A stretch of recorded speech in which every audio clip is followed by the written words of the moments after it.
Definite ইন্টিগ্রালের সাম property আমরা আজকে পড়ব। এটা সেকেন্ড চ্যাপ্টার। আমরা প্রথম চ্যাপ্টারে সংজ্ঞা করেছি, ইন্টিগ্রেশনের সংজ্ঞা দিয়েছি, তারপরে সংজ্ঞা থেকে ইন্টিগ্রেশন করেছি এবং লিমিট অফ সাম থেকে ইন্টিগ্রেশন করেছি। এবারে আমরা প্রপার্টি দিয়ে করব, অনেক অঙ্ক ছোট হয়ে যাবে। ফার্স্ট প্রপার্টি হচ্ছে integration a to b fx dx সমান fz dz। এটা আমি প্রমাণ করি, প্রমাণটা কিছুই নয়। তাহলে ধরি ইন্টিগ্রেশন fx dx, এদিকে লক্ষ্য করো fx dx ওটা লিমিট বাদ দিয়ে সাপোজ এটাকে মনে করি ফাই অফ a, মানে একটা ফাংশন অফ a। তাহলে নিয়ম অনুযায়ী হবে integration a to b fx dx কত হবে ফাই a, আর এখানে লিমিটটা হবে a থেকে b সমান phi b minus phi a। তাহলে বাদিকটা কি হলো integration a to b fx dx সমান phi b minus phi a।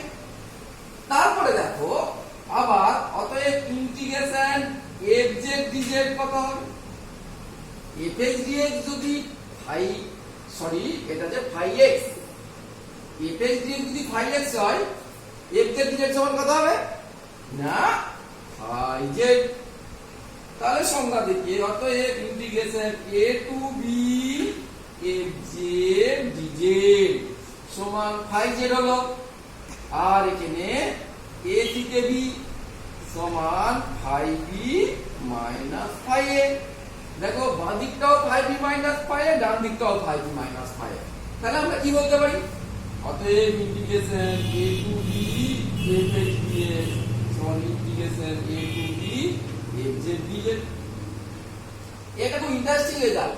যেমন মনে করো আমি যদি এরকম করি যে একটা অঙ্ক বলি, एग्जांपल দিয়ে বোঝাচ্ছি যে এই ব্যাপারটা। সাপোজ যদি বলে ইন্টিগ্রেশন 0 থেকে π/2 sin x dx, এর মানটা তোমরা করতে পারবে। আবার ইন্টিগ্রেশন 0 থেকে π/2 sin θ cos θ dθ একই হবে, এটা cos x minus cos x, আর লিমিটটা 0 থেকে π/2, তাহলে মাইনাস অফ cos π/2 মানে 0 মাইনাস cos 0 1, দেন এটা 1। তেমনি এখানটাও দেখো এখানেও একই ব্যাপার, মাইনাস cos θ, আবার লিমিটটা 0 থেকে π/2 মাইনাস অফ 0 মাইনাস 1 ইকুয়াল 1।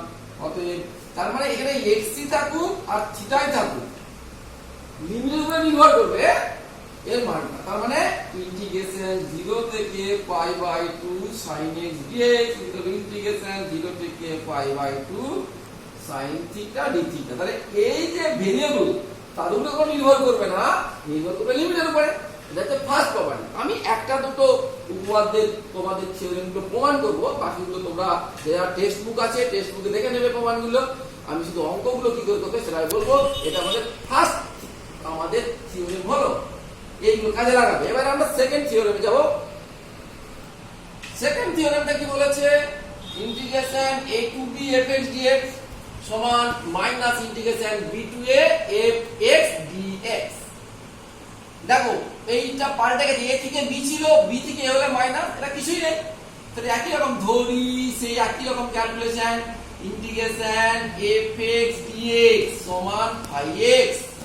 অতএব integration a to b fx dx সমান ফাই x, আপার লিমিট আর লোয়ার লিমিট বসিয়ে দেবো, সমান phi b minus phi a। আবার একই ভাবে যদি আমরা অতএব integration b to a fx dx কত হবে না fx dx এর মানটা তো ফাই x, আর লিমিটটা কত হলো একে নিচে a উপরে b সমান phi a minus phi b। Minus যদি কমন নিয়ে নিই তাহলে কত হয়ে যাবে phi b minus phi a, phi b minus phi a। তাহলে কি হলো অতএব integration a to b fx dx equal to minus integration b to a fx dx। তার মানে লিমিটটা যদি পাল্টাপাল্টি হয়, আপার লিমিট যদি লোয়ার লিমিটে হয়, এই যে আপার লিমিট যদি লোয়ার লিমিটে হয় বিটা নিয়ে চলে এসছে, আবার লোয়ার লিমিট যদি আপার লিমিটে হয় তাহলে একটা মাইনাস সাইন আসবে। এরকম আমরা কাজে যখন অঙ্ক করবো তখন এটা কাজে লাগাবে। 2 নম্বর থিওরেম। এবার 3 নম্বর থিওরেমে হয়ে যাবে।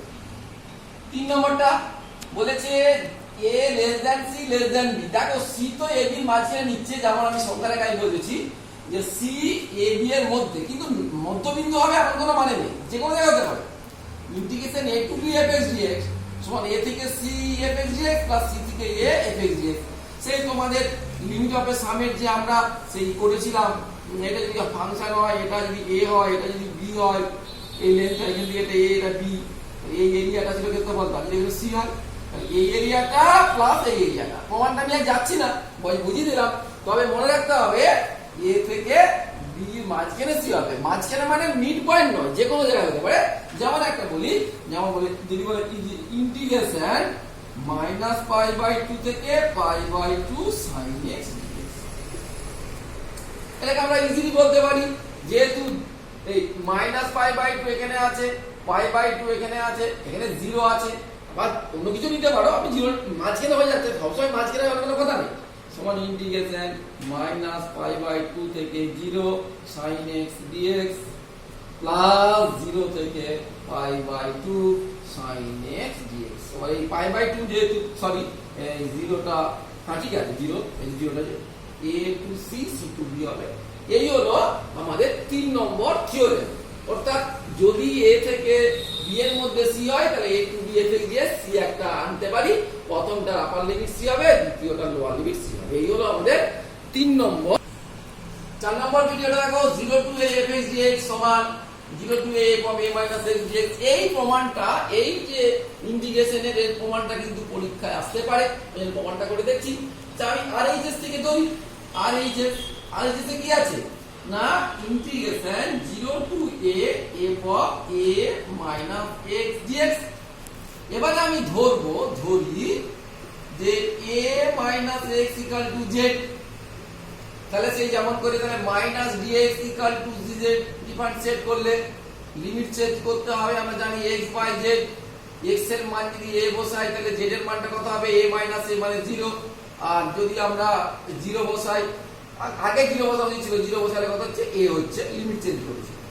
তাহলে ইজ ইকুয়াল টু ইন্টিগ্রেশন 0 এর পরিবর্তে কি হবে a বসালাম, আবার a এর পরিবর্তে কি হবে 0, তাহলে 0 বসালাম, f of a minus x করতে কি z, তাহলে fz dx কত, তাহলে এখানে বলতে পারি dx, এখানে প্লাস dx সমান মাইনাস করে দিই, তাহলে মাইনাস dx। তাহলে is equal to minus integration a থেকে 0 fz dz। এবার আমরা আগে একটা করেছি যে যদি এইগুলো পাল্টে যায়, আপার লিমিটটা lower limit, lower limit upper limit হয়ে যায়, তাহলে মাইনাসটা প্লাস হয়ে যাবে। ছিল এই ইকুয়াল টু লিখতে পারি integration 0 to a f of z dz। ব্র্যাকেটে কিন্তু কারণটা লিখতে হবে, যেহেতু integration a to b fx dx is equal to minus integration b to a fx dx। পাল্টে গেছে, এই সূত্র আমি অ্যাপ্লাই করেছি। এইবারে দেখো is equal to integration 0 to a fx dx লিখতে পারছি। 1 নম্বর সূত্র। 1 নম্বর সূত্র কি ছিল না integration a to b fx dx is equal to integration a to b fz dz। এই সূত্র ছিল। তাহলে আমার মনে হয়ে গেল is equal to LHS। এইটা কেন করলাম, প্রমাণটা পরীক্ষায় করবে 0 to a fx dx সমান 0 to a f of a minus x dx। এটা একটা एग्जांपल লাগে, এটা কিন্তু ম্যাক্সিমাম জায়গায় কাজে লাগবে। এইটা সব জায়গায় কাজে লাগিয়ে অঙ্ক করব। যেমন একটা অঙ্ক করি, দেখো সহজ একটা অঙ্ক কি দেখো, দেখো বলছে যে integration 0 to a sin x dx প্রমাণ করো, 0 to a নয় 0 to π/2 প্রমাণ করো যে এটা is equal two integration 0 to π/2 cos x dx। খুব সোজা। তাহলে LHS ধরলাম, LHS কি আছে integration 0 to π/2 sin x dx। এবারে এই সূত্রে ফেলবো 0 to a fx dx, so 0 to a f of a minus x, অবশ্যই 0 হতে হবে কিন্তু নাহলে হবে না। তাহলে integration 0 to π/2 sin of a minus x dx সমান কত integration 0 to pi by 2 cos x dx হয়ে গেল প্রমাণ সমান RHS। তাহলে এই সূত্রটা আমাদের অঙ্কের অনেক জায়গায় কাজে লাগবে, খুব important.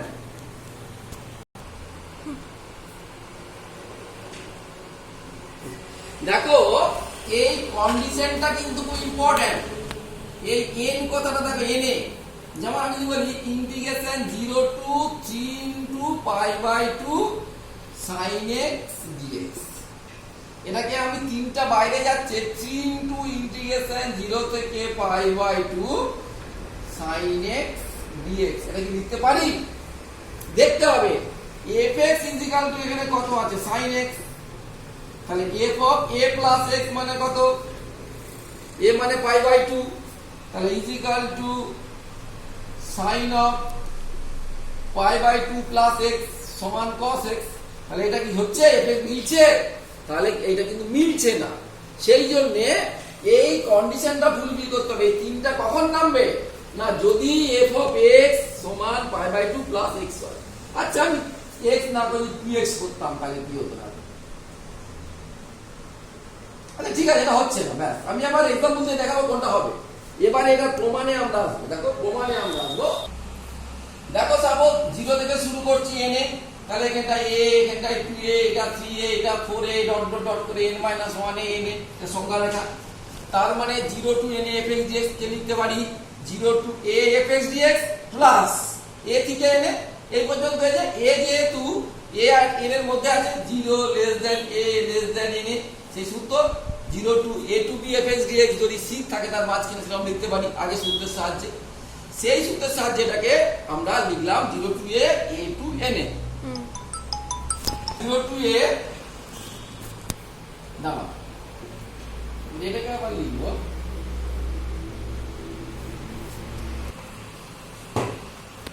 0 to a fx dx ছিল, 0 টু n ছিল, এটাকে ভেঙে দিলাম আবার a থেকে 2a, এই যে a থেকে 2a আবার 2a থেকে n, তাহলে আগে সূত্রের সাহায্যে হচ্ছে।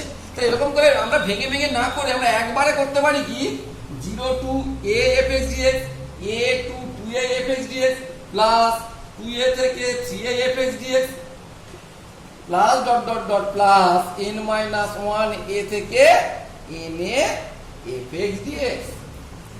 ক্লিয়ার?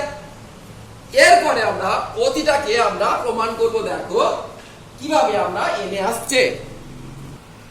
এই দ্বিতীয় পার্টটাকে আমি কি করছি দেখো, প্রথম পার্টটা এই দ্বিতীয় পার্টটা কি করছি দেখো, আমরা এটা নয়। দেখো a two twice a fx dx, ধরি x equal to z plus a, say differentiate করলে dx সমান dz। এবারে x বাই z, x এর মান a হলে z এর মান 0, x এর মান 2a হলে z এর মান a। তাহলে এই লিমিট চেঞ্জ করলে দেখো যখন x এর মান a হচ্ছে z এর মানটা 0 বসিয়ে দিয়েছি, x এর মান 2a হচ্ছে z এর মানটা a বসিয়ে দিয়েছি, x এর মান কত z প্লাস a। এইবারে আমার এখানে কন্ডিশন এখান থেকে এটা কি করে এলো, এটা খুব ইম্পর্টেন্ট। এখান থেকে এটা কি করে এলো, ধরে নিয়েছি যে f of a plus x সমান fx, তাহলে অতএব এখানে লিখতে পারি যে অতএব f of z plus a সমান fz। এই যে এই সূত্রের সাহায্যে আমরা fz লিখলাম। আবার এক নম্বর সূত্র a to b fx dx সমান fz dz, তাহলে z এর পরিবর্তে x লিখে দিয়েছি। তার মানে এই দ্বিতীয়টাও আমার হয়ে গেল 0 টু a fx dx। এবারে দেখো আমরা তৃতীয়টা কি করে করব, সবগুলোই মুছিয়ে দিলাম। তাহলে তৃতীয়টা কি হবে দেখো, এটা 2a থেকে 3a fx dx, সেইটাকে একই রকম করে আমরা আগে যে করলাম x equal to z plus a put করলে এটা চলে আসবে, তাকে আবার একবার পুট করলে এটা আসবে। তার মানে এইটাও 0 টু a fx dx, এটাও 0 টু a fx dx, এটাও 0 টু a fx dx, সবগুলো 0 টু a fx dx হবে। তবে কিন্তু প্রতি ক্ষেত্রেই কিন্তু এই কন্ডিশনটা লাগবে f of x plus x equal to fx হয়। তার মানে এটাকে লিখতে পারি n ইনটু একটা দুটো nটা আছে n into integration 0 to a fx dx। খুব ইন্টারেস্টিং, এই nটা নিচে চলে এলো কখন আসবে না, যদি f of x plus x equal to fx হয়। এইবারে দেখো আমাদের পরের প্রপার্টিটা কি রকম, এই একই রকম, এইটা দেখো একই রকম। এইখানে আমাদের এই কন্ডিশনটা কাজে লাগবে না, এইখানে শুধু 2 থাকলে 2 চলে আসবে। শুধু এখানে কন্ডিশনটা হচ্ছে f of twice a plus x is equal to fx। এই কন্ডিশনটা যদি ফুলফিল করে বলছে f of twice a minus x fx is equal to, এই কন্ডিশনটা ফুলফিল করলে এই দুইটা এখানে বেরিয়ে আসবে, এই দুইটা বেরিয়ে আসবে। কিন্তু দেখো তাহলে n integration 0 to n a fx dx এইটা is equal to n into 0 to a fx dx, এটা হচ্ছে f of x plus a is equal to fx হচ্ছে। আবার যদি 2 থাকে 0 to twice a fx dx, সেই ক্ষেত্রে 2 into integration 0 to a fx dx যদি f of twice a minus x twice a minus x equal to fx হয়, তাহলে এই 2 এর ক্ষেত্রে এটাও চলবে এটাও চলবে, কিন্তু 2 বাদে অন্য কিছু হলে শুধু এই সূত্রটা অ্যাপ্লাই হবে। এছাড়া আমাদের আর কতগুলো আমাদের উপপাদ্য আছে সেগুলো আমরা বলে দিচ্ছি, বাড়িতে একটু প্রমাণ করে নেবে, তারপরে আমরা অঙ্ক শুরু করব। এবারে আমাদের 6 এর এটা 0 to twice a fx dx সমান 0 to a fx plus f of twice a minus x dx, এই প্রমাণটা তো যেগুলো টেক্সট বুকেই পড়া আছে দেখে নেবে। আবার দেখো এইটা খুব interesting, minus a to a fx dx সমান 0 to a fx dx plus f of a minus x dx। এইবার এখান থেকে যে দুটো অনুসিদ্ধান্ত আসবে খুব ইম্পর্টেন্ট, দেখো যদি যদি f of minus x equal to plus fx হয়, তখন সেই ফাংশনটাকে বলা হবে ইভিন ফাংশন।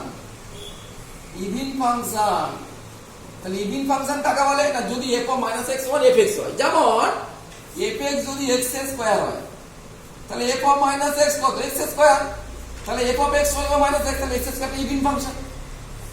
তখন কি হবে না এইটা দেখো, তাহলে এইটার পরিবর্তে fx লিখে দিন, তাহলে কত হয়ে যাচ্ছে 2 into integration 0 to a fx dx।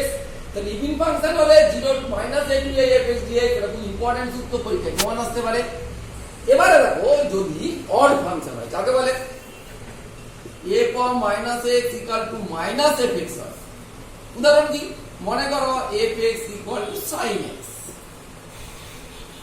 plus x cube, তাহলে f of minus x কত, তাহলে মাইনাস sin of minus এটা মানে minus sin theta minus x cube, তাহলে মাইনাস কমন নিলে fx হয়ে যাচ্ছে, এটা হচ্ছে অড ফাংশন। যদি অড ফাংশন হয় অর্থাৎ f of minus x সমান minus fx হয়, তখন কি হবে না, তখন আমরা এর মানটা কত হয়ে যাবে integration 0 to a fx dx, f of minus x কে আমরা minus fx বসিয়ে দিয়েছি, তাহলে এর মানটা 0 হয়ে যাচ্ছে ইজ ইকুয়াল টু 0 হয়ে গেল। তাহলে ইভিন ফাংশন হলে হলো আমার 2 ইনটু এটা, অড হলে 0, তাহলে কি লিখতে পারি is equal to 2 into integration 0 to a fx dx যদি fx ইভিন ফাংশন হয়, আবার ইজ ইকুয়াল টু 0 যদি fx অড ফাংশন হয় তবেই হবে। এবারে এটা খেয়াল রাখতে হবে, একটা ফাংশন হয় ইভিন নালে অড হবে এরকম কোনো ব্যাপার নেই। যেমন মনে করো fx is equal to x square plus cos x, এটা একটা ইভিন ফাংশন, তোমরা দেখে নেবে। fx is equal to x cube plus sin x, এটা একটা অড ফাংশন। আবার দেখো যদি বলি fx equal to x square plus x cube, সেটা নাইদার ইভিন নর অড, তাহলে একটা ফাংশন হয় ইভিন না হলে অড এরকম কোনো ব্যাপার নেই, একটা ফাংশন ইভিন হতে পারে অড হতে পারে কোনো কিছু নাও হতে পারে। যদি ইভিন ফাংশন হয় তবে 2 ইনটু হবে এটা, আর যদি অড হয় তবে 0 হবে। এই সূত্রগুলো সব ভালো করে প্র্যাকটিস করতে হবে, করার পরে আমরা পরের ভিডিওতে কয়েকটা অঙ্ক করে দেখিয়ে দেবো, তাহলে তোমরা অঙ্কগুলো সব করতে পারবে পরের চ্যাপ্টারে। এবারে এইগুলো ভালো বই থেকে ভালো করে প্রমাণটা করবে, আমার উপপাদ্য দেখবে, যেগুলো বললাম পরীক্ষা ইম্পর্টেন্ট সেগুলো ভালো করে প্রমাণ করবে। এখান থেকে প্রমাণ আসতে পারে, একটা শর্ট কোশ্চেন 2 নম্বরের কোশ্চেন আসতে পারে। এইগুলো জানার পরে আমরা অঙ্ক করতে গেলে কিভাবে অ্যাপ্লাই করতে হয় সেটা পরের ভিডিওতে দেখা।